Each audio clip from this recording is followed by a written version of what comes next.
पिछले एपिसोड में इतना समझाया था कि वादे अक्सर टूट जाते हैं, पर नहीं मानना, कर लिया फिर एक नया वादा। अरे वही आपका मेरा सबका न्यू ईयर रेजोल्यूशन। तो मित्रों, क्या है आपका न्यू ईयर रेजोल्यूशन? जिसका मतलब होता है खुद से वादा करना या खुद के लिए कोई निर्णय लेना।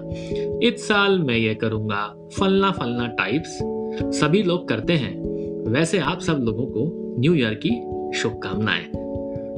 आप स्वस्थ रहें और मस्त रहें, यही कामना है आपके डीप स्टोरी टेलर अमित की। हेलो दोस्तों, मैं आ गया हूं आपका deep story teller Amit take stories के नए साल वाले एपिसोड में। मुझे पता है कि आपको मोटिवेशनल एपिसोड काफी अच्छे लगते हैं, पर एक टेक्निकल एपिसोड आज लेकर आया हूं, क्योंकि टेक स्टोरीज का मतलब है टेक्निकल बातें। तो आज का एपिसोड शुरू करते हैं। एपिसोड के टाइटल से आप जान ही गए होंगे कि आज बात होने वाली है डीप लर्निंग कैसे आपके एल्गोरिदम्स मॉडल के परफॉर्मेंस को कुछ मैट्रिक्स के आधार पर मेजर करता है। पहला मैट्रिक है कंफ्यूजन मैट्रिक्स। नाम ही इतना कंफ्यूजिंग है। Confusion matrix actually predicted output और एक्चुअल आउटपुट के बीच में एक टेबुलर रिलेशनशिप है, जिसके माध्यम से हम 4 नई टर्म को समझकर हमारे मॉडल के परफॉर्मेंस को जानते हैं। पहला ट्रू पॉजिटिव, जिसका मतलब जैसा आपने एक्चुअली आउटकम एक्सपेक्ट किया था वही के वही आपके मॉडल ने बताया था। मतलब आपके मॉडल ने अगर पेशेंट को सच में कैंसर था तो उसको कैंसर ही बताया। इसे कहते हैं ट्रू पॉजिटिव। दूसरा होता है ट्रू नेगेटिव, जिसका मतलब है कि एक्चुअली में अगर कैंसर नहीं था तो हमारे मॉडल ने भी बताया कि नहीं भैया, इस पेशेंट को कैंसर नहीं है। तीसरा होता है फॉल्स पॉजिटिव, मतलब उदाहरण के लिए कि अगर किसी पेशेंट को कोविड था, एक्चुअली नहीं था कोविड, पर हमारे मशीन ने बता दिया कि कोविड है, मतलब फॉल्स पॉजिटिव। आखिरी होता है फॉल्स नेगेटिव, जिसका मतलब है कि कोविड तो था ही नहीं, और हमारे मॉडल ने भी बता दिया कि भैया आप स्वस्थ हैं, आपको कोविड नहीं है। तो आप ही बताएं कि इन सारे पैरामीटर में सबसे खतरनाक पैरामीटर कौन सा हुआ? True positive, true negative, false positive या फॉल्स नेगेटिव? कमेंट में लिखें और बताएं कि आपको समझ में आया कंफ्यूजन मैट्रिक्स का ये पैरामीटर। तो भैया आगे बढ़ते हैं और बात करते हैं प्रिसिशन की। इन्हीं पैरामीटर के आधार पे हम प्रिसिशन निकालते हैं। अगर मैथमेटिकली हमें निकालना हो तो true positive divided by true positive plus false positive, और प्रिसिशन की वैल्यू 0 और 1 के बीच में नापी जाती है। इस मैट्रिक्स के माध्यम से हम ये जान पाएंगे कि हमारे मॉडल ने कितनी बार सही प्रेडिक्ट किया, वही मशीन ने कितनी बार मेरा चेहरा सही से पहचाना।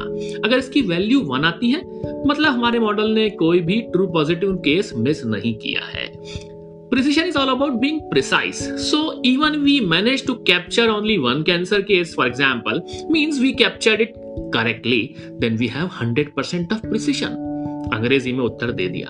अब करते हैं रिकॉल की बात। Recall is basically a ratio of true positive divided by true positive plus false negative.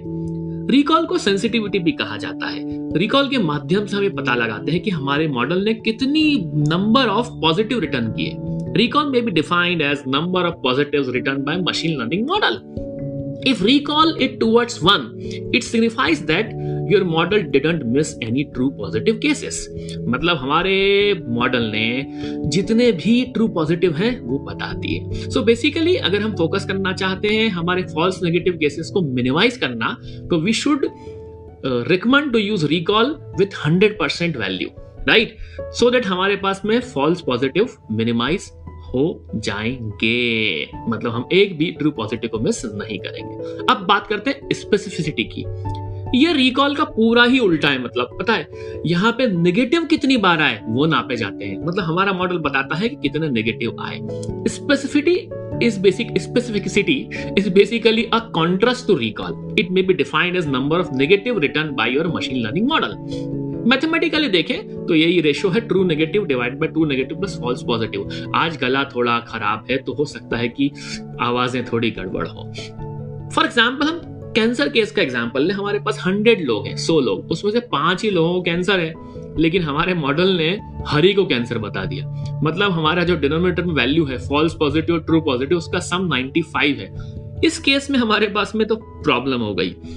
since we predicted every case is a sense cancer, so in this example we can say that specificity is of such model is 0%. इस तरह के case में हमारे पास specificity 0% होगी।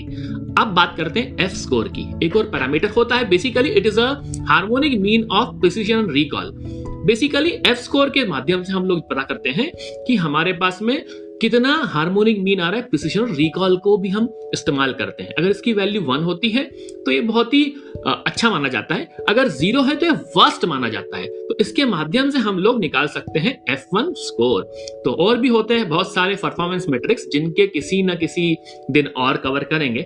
आज के लिए कोशिश काफी है, तो इसी रिजोल्यूशन से आज के पॉडकास्ट को विराम देते हैं और बात करेंगे दिलो जान से कि कैसे करते रहेंगे हम कोशिश साल भर और सफलता के मोड़ पर कहीं ना कहीं हमें सफलता मिलेगी। तो लेता हूं आपसे विदा, तब तक आप मेरे पॉडकास्ट टेक स्टोरी का मजा लेते रहें और सुनते रहें डीप स्टोरी टेलर अमित को। टेक स्टोरीज गाना, जियो सावन, स्पॉटिफाई पे नया फीचर है, रेटिंग करना मत भूलिएगा।